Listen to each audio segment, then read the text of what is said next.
যারা আছি সবাই চাকরি করি। এমন একটা লোকে কারেন্টের শর্ট খেয়ে মারা গেছে, কিন্তু তারা এভাবে বলতেছে যে সে নাকি স্ট্রোক করছে। এখন পর্যন্ত কোনো পদক্ষেপ নাই, কিছু নাই। যে কারণে মনে কর না এত মানুষ এখানে জড়ো হয়েছে, কোম্পানির শুধু এটার ন্যায্য বিচার চাই। অনেকে মনে করেন না চাকরির ভয়ে যে কোনো কিছু করতে পারতেছে না। মনে করেন এরকম আছে আগামীকালকে আমারও চাকরি না হয়ে থাকতে পারে, নাও থাকতে পারে।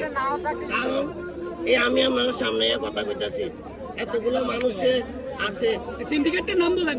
এমন মনে করেন না যদি কোম্পানি সুস্থ বিচার করে, আমরা আলহামদুলিল্লাহ আমরা কোম্পানির প্রতি সহনশীলতা দেখাই, কোম্পানি যাতে এটা সুস্থ একটা বিচার করে। কিন্তু এমন কোনো কারণে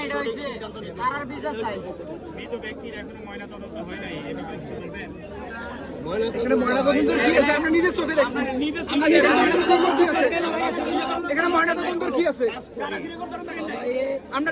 সামনে এরকম হয়েছে একটা দুর্ঘটনায় হয়েছে।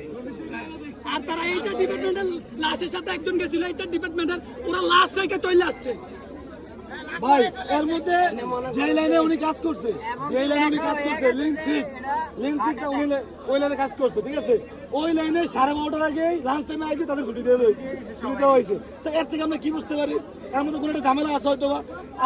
আর একটা তদন্ত ছাড়া আমরা যে বলেন তদন্ত, আমরা তো আমাদের ভাই উনি তো আমাদের ভাই, তাই না? ওনার একটা ছোট ছেলে আছে এবং প্রেগনেন্সি একটা মহিলা আছে। আমরা কথা হচ্ছে কি শুধু একটাই কথা, আমরা কোম্পানির মতো ভালো একটা পদক্ষেপ